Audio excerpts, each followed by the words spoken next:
Hai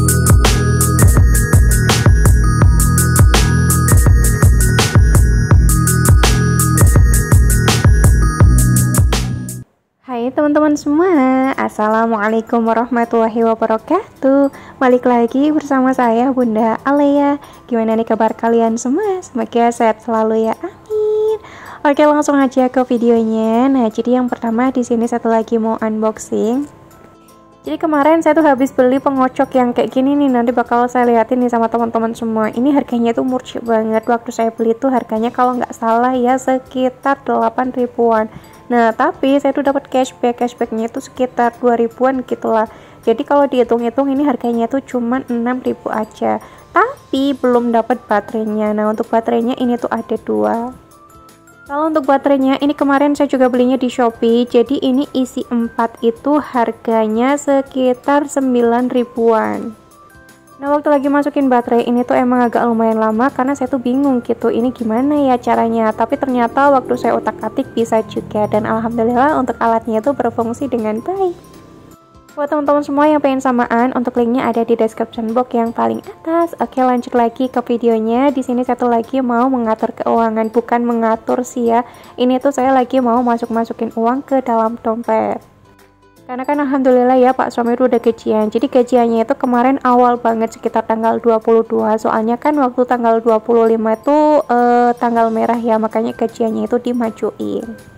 Oke, untuk yang pertama tuh tadi ada uang wifi 315.000, tapi nggak saya taruh karena mau langsung saya transferin aja. Untuk uang PAM juga mau langsung saya transferin aja. Terus untuk uang bayar sampah juga sama aja, mau langsung saya transferin. Untuk bayarnya itu uang sampah sekitar 70.000. Nah, untuk uang PAM sekarang tuh sekitar 70.000 karena mungkin kan pemakaian air saya itu banyak ya, makanya naik. Untuk uang beras nggak saya masukin, soalnya kan saya tuh masih punya sisaan beras yang dari ibu mertua. Jadi untuk uang beras bisa lah ya saya sakuin. Oke, lanjut lagi. Ada uang galon plus gas, dia bulannya itu sekitar 150.000, jadi langsung saya masukin aja. Nah, lanjut lagi ya, ada uang belanja bulanan. Kemarin tuh saya udah ngelis ya apa aja yang saya beli. Jadi waktu saya naruh di sini tuh sekitar 800 ribuan aja. Karena waktu saya hitung-hitung belanja di Yokia Mall tuh habisnya sekitar 800 ribuan. Dan bener aja kan, waktu saya kemarin belanja di Yokia Mall habisnya itu sekitar 730 ribuan gitulah. Belanja bulanan di Shopee habisnya itu sekitar 400 ribuan, terus belanja di toko grosir habisnya itu sekitar 185 ribuan. Nah, untuk uang pemsnya adik Moren udah sekalian saya gabungin sama uang belanja bulanan, makanya nggak saya taruh lagi. Untuk uang pempes tuh sekitar 150 ribuan ataupun 200 ribuan, pokoknya tergantung saya tuh belinya berapa. Biasanya setiap bulan saya tuh beli pempes sekitar 4 ataupun 3 balan. Nah, ada uang jajan plus bensinnya Pak suami setiap minggu tuh sekitar 150.000, itu udah dibajetin sendiri sama Pak suami, jadi satu bulan tuh sekitar 600 ribuan. Kalau misalkan ada iuran apa di pabrik ya pastinya Pak suami pakai uang Pak suami sendiri, jadi bukan ngambil uang yang ada di dalam dompet ini. Nah, untuk uang jatah istri, bukan jatah istri sih ya, ini tuh uang buat jajan bareng-bareng setiap bulan tuh sekitar 500.000. Terus lanjut ada uang belanja mingguan, setiap minggunya itu udah naik sekitar 350.000, dalam satu bulan berarti sekitar 1.400.000-an. Untuk uangnya ini saya satuin aja lah ya, kalau misalkan mau ngambil pas belanja mingguan ya udah tinggal saya ambil aja. Lanjut lagi di baliknya ini tuh ada uang cukurnya Pak suami ya. Nah, untuk uang cukur plus kuotanya Pak suami setiap bulan itu sekitar 100.000. Terus untuk uang SPP sekolahnya kakak Alia tetap saya taruh ya walaupun lagi liburan, soalnya kan nanti tetap dibayarin. Untuk uang SPP itu 100.000. Untuk uang arisan saya 100.000. Terus untuk uang SPP les plus ngajinya kakak Alia habisnya itu sekitar 100 ribuan.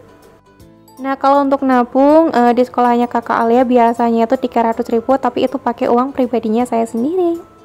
Nah, untuk uang rumah 2.100.000 udah langsung ditransferin sama Pak suami, tapi biasanya Pak suami itu transfernya sekitar 2.600.000. Jadi kali-kali kan ada kebutuhan mendesak apa gitulah ya, bisa ngambil dari uang yang ada di situ dulu. Jadi bukan ngambil uang yang ada di tabungan yang lain. Terus untuk uang ngasih orang tua itu juga udah langsung ditransferin sama Pak suami. Untuk uang yang lain-lain paling iuran yang ada di pabriknya Pak suami, ataupun nengokin orang, terus ataupun nengokin orang yang habis lahiran ataupun apa gitulah. Itu juga nanti kita iuran ya, bisa juga dikasih sama Pak suami, bisa juga dari uang saya sendiri. Pokoknya uang yang ada di dalam dompet tuh setiap bulannya habis ya. Jadi saya tuh belum bisa kalau misalkan nih saya kok nggak beli beras, jadi uang beras tetap ditaruh di situ. Saya belum bisa kayak gitu. Jadi biasanya kalau misalkan kok saya nggak beli beras ya biasanya uang beras tuh buat beli apa gitu. Entah buat beli buah-buahan ataupun buat beli bajunya anak-anak di Shopee gitu kan ya, yang murcep-murcep biar nanti dapat banyak. Pokoknya saya tuh belum bisa banget mengatur keuangan gimana caranya biar sisa setiap bulannya. Oke, udahan dulu ceritanya. Kalau misalkan teman-teman pengen tanya, boleh banget ya tanya di bawah. Nanti insya Allah bakal saya bales ya komenannya. Untuk video kemarin juga sekitar 3 harian. Mohon maaf banget ya teman-teman semua, belum saya balesin komennya. Insya Allah nanti hari ini pasti langsung saya balesin semuanya. Oke, lanjut ke videonya. Ini satu lagi ngupasin bawang merah dan juga bawang putih. Untuk bawang merah sama bawang putih itu emang setiap minggunya selalu saya kupasin. Kenapa? Jadi biar nanti masaknya itu beneran simple banget dan juga cepet banget. Dulu sih saya nggak kepikiran ya buat ngupasin bawang merah sama bawang putih kayak gini, terus saya taruh di dalam kulkas. Katanya sih nggak boleh gitu kan ya, makanya nggak saya lakuin. Tapi lama kelamaan kok saya pengen gitu loh, soalnya kan beneran simple banget kalau udah dikupasin tuh. Tapi kalau untuk sekarang ngupasinnya tuh nggak banyak-banyak ya. Dulu tuh saya pernah ngupasin banyak banget, tapi ternyata tuh untuk bawang merah kurang bisa bertahan agak lumayan lama. Untuk bawang putih juga sama aja. Jadi kalau misalkan kelamaan di dalam wadah biasanya itu berjamur. Nah, kalau saya ngupasinnya itu sedikit, jadi ngupasinnya itu emang setiap minggu, di akhir minggu gitu lah. Untuk setiap hari Sabtu pasti saya tuh ngupasin bawang merah entah bawang putih. Oke, lanjut lagi ke videonya. Nah, di sini saya tuh lagi nyoba-nyoba ya bikin bakso. Ini tuh saya bikin baksonya pakai chopper, tapi lupa banget gitu loh waktu saya lagi masukin semua bahan kok malah nggak saya videoin. Nah, ini ujuk-ujuk malah semua baksonya itu udah jadi. Ini tuh beneran enak banget, kenyal banget. Nah, berhubung resepnya itu saya masih ingat, jadi mau saya sebutin aja lah ya, kali-kali teman-teman pengen bikin juga. Jadi untuk resepnya saya tuh bikin seperempat pakainya itu dada ayam. Untuk harganya waktu saya beli itu sekitar 13.000. Makanya kemarin waktu saya belanja bulanan, saya tuh kan ada beli ayam lagi ya, karena saya tuh mau bikin sempol ayam. Kata Pak suami ini baksonya tuh enak. Nah, pakai tuh 250 gram dada ayam, terus saya pakai 3 butir es batu ataupun 2 butir es batu. Nah, untuk tepung tapiokanya saya pakainya tuh 5 sendok makan. Tepung tapioka ataupun aci gitu lah ya, kalau saya nyebutnya itu aci. Terus saya pakaiin masako juga, pakainya tuh 1 saset aja, entah rasa ayam ataupun sapi itu sama aja.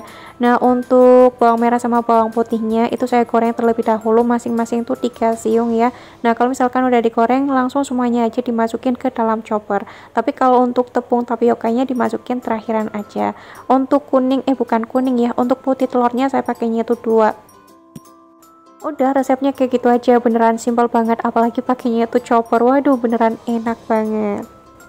Nah, lanjut lagi ke videonya. Di sini satu lagi mau masak-masaknya tuh simple aja lah ya, nggak mau yang ribet-ribet. Soalnya saya tuh nggak bisa kalau misalkan harus masak yang ribet-ribet.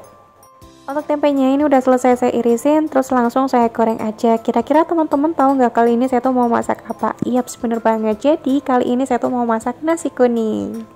Nah, untuk bumbu nasi kuningnya saya nggak mau pakai yang instan, contohnya tuh kayak racik ayam gitu kan ya. Nah, di sini saya tuh pengennya itu ngeracik sendiri. Kalau saya kemarin tuh pakainya bawang merah, bawang putih, kemiri, ketumbar, kunyit, terus saya pakein salam, serai sama apa tuh namanya? Sama lengkuas, lupa banget lah ya. Nah, ini udah semuanya saya tumis-tumis tuh, teman-teman bisa lihat aja ya sendiri. Ini ditumis-tumis di dalam magicomnya Mito, beneran bisa mateng dong ya untuk bumbunya. Ini beneran sama sekali nggak saya pindahin ke dalam wajan. Jadi saya numis-numisnya itu emang di dalam magicom. Kalau misalkan bumbunya udah mateng, tinggal dimasukin aja nasinya. Nah, untuk airnya teman-teman jangan sampai kebanyakan ya. Kalau saya ini emang airnya terlalu kebanyakan banget, tapi nggak apa-apa, tetap enak rasanya. Nah, untuk santan karanya saya ngasihnya itu 1, terus jangan lupa ditambahin kaldu ayam ataupun garam. Udah, untuk resepnya cuman kayak gitu aja nasi kuningnya. Untuk rasanya beneran masya Allah nikmat banget. Nah, untuk pasangannya di sini saya tuh lagi ngedadar telur. Waktu saya ngedadar telur ini pakainya tuh minyak yang saya semprotin, jadi emang beneran sedikit banget minyaknya. Terus di sini saya juga lagi bikin tempe kecap. Untuk tempe kecapnya ini juga sama kayak yang biasa saya bikin, jadi nggak bikin tempe orek. Kalau tempe orek tuh agak lumayan susah gitu loh menurut saya pribadi ya. Alhamdulillah untuk tempe kecapnya ini ujuk-ujuk udah mateng, jadi langsung saya masukin aja ke dalam mangkok. BTW teman-teman jangan salfok ya, itu di bawah tuh ada kakak Ale sama adik Moren yang lagi mainan hand body yang ada di dalam lemari. Jadi kalau anak-anak lagi diem tuh pasti ada aja ya kerjaannya. Nasinya jangan lupa dibolak-balik biar merata warnanya ya. Sampai sini video saya. Wassalamualaikum warahmatullahi wabarakatuh.